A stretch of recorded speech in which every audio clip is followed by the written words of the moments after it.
Instagram, Snapchat. You guys would have used these apps, right, more often now. So you would have seen that there's a lot of these fancy filters which are there in these apps, which tries to change the background in your image. And that's effectively, you are the content, and then they apply a different background or a different style, and then modify the image, mash them together, come up with a new image.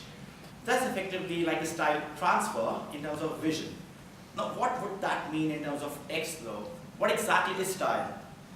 In simple terms, you would say Shakespeare, right? He writes in one way. That's totally different to the way we write in modern English.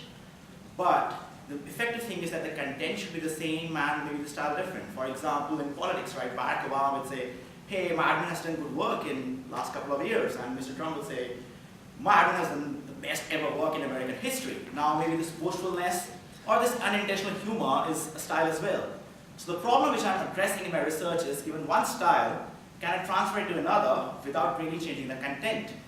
And the one way you would think is like a French and an English sentence, right? That's a direct translation, but there we have literally translations. Right here we do not have that. We just have a bunch of, say, sarcastic comments and a bunch of non-sarcastic comments, and we just want to learn the dynamics between them and then just transfer it. The second point, which is in this slide which I'm addressing, is to get that kind of a representation where it gradually changes the style. Like you can look at the A's, right? It's slowly becoming bolder.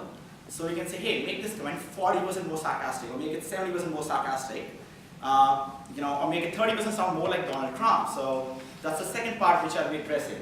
And lastly, in applications, if you look at the social applications, it can help visually impaired, right? Because you have an image, the description of a spoken one would be quite different to a written one. So written description is because you're looking at an image, that's one style.